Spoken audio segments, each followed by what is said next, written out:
One night, as they were counting fresh dollars routed through a Payoneer Shell account, Tiga's phone rang. Hello? Silence. Then a robotic voice. You're being watched.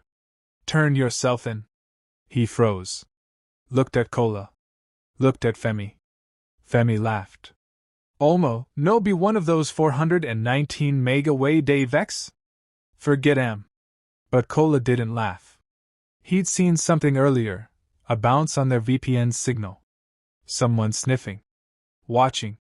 Make we ghost for a while, he said. Back to burner phones and darknet only. But it was too late. The EFCC had evolved.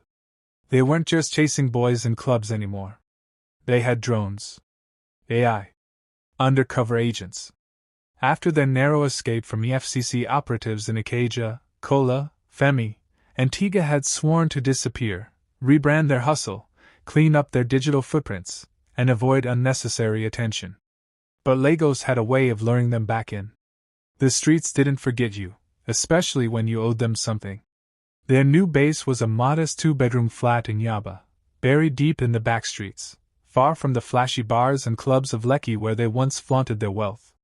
There were no Benz keys hanging on the table now, no Dom Perignon bottles, no girls screaming in Snapchat stories.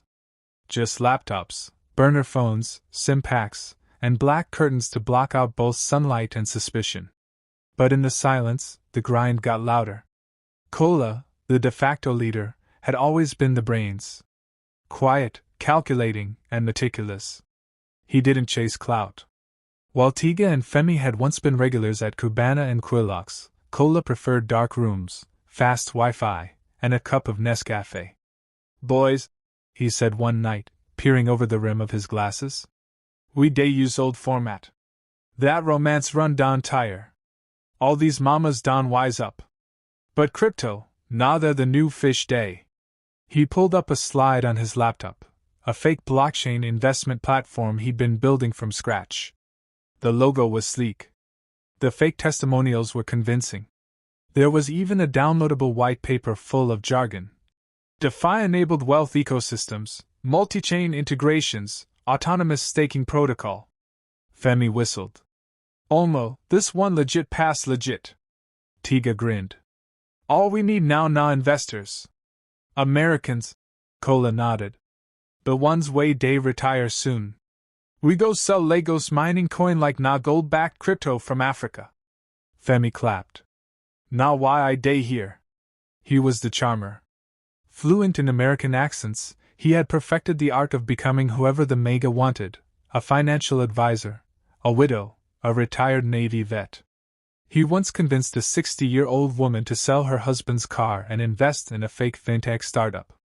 Dis new guy, Femi said one afternoon, scrolling through WhatsApp chats. Na retired oil worker from Houston. I tell him say I day Canada but I day invest for Africa cause our crypto market day boom. The guy don't send $8,000 already. He remains small make he cash out him 401. They all laughed. But something wasn't right. Kola had noticed it first, a strange IP address hovering around their servers. An encrypted port suddenly closed. Someone had accessed their proxy server from Estonia, then from Abuja. Tiga, you dey sure say that cafe you dey use still clean? Kola asked. Tiga scoffed. Guy forget. I dey pay the cafe guy 20k every week make him no day look my login. Still, Kola didn't sleep that night. He ran diagnostics on their firewall. There were packet sniffers running they didn't authorize. Then came the voice. It was Tiga who answered the call. Hello? He said casually, expecting another SIM vendor or plug. But the voice was distorted. Robotic. Cold. We see everything. You're being watched. EFCC is coming. Then silence. Tiga dropped the phone like it was on fire. Guy, dem don dey track us. Femi laughed it off. Forget Jair. Not one mega day paranoid. We good. But Kola was already wiping hard drives. They changed tactics again. No more Zoom calls. No more Nigerian logins. They operated strictly from darknet browsers. communicated via proton mail and signal.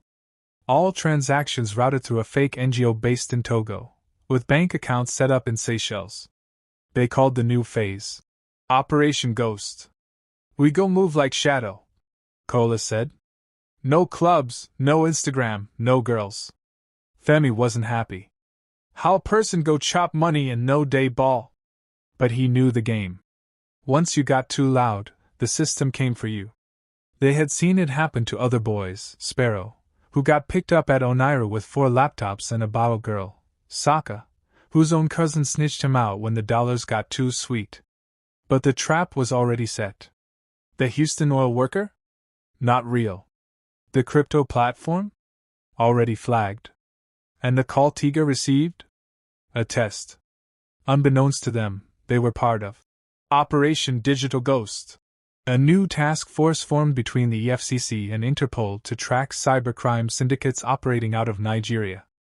Femi's smooth talking had been fed into a voice recognition database. Kola's crypto site had been duplicated and reverse engineered. Tiga's burner SIMs had been traced to a registered POS kiosk in Surulere. They were surrounded. They just didn't know it yet. The heat was getting too real. Femi had stopped sleeping with his phone.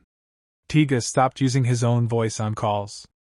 Kola barely left the apartment, only stepped out in disguise, under the cover of darkness. Too many whispers in Yaba. Too many cars slowing down near the gate. Too many faces that felt familiar. They needed an exit. Not just a quiet month. A permanent out. And for that, they needed money. Real money. The kind that lets you vanish. New passports, new IDs, clean records, and safe houses in countries where Nigerian extradition laws didn't mean jack. Kola laid out the plan one night, a lone bulb swinging overhead. This now the last one. No backup plan. No noise. One hit. 48 hours. Then we disappear.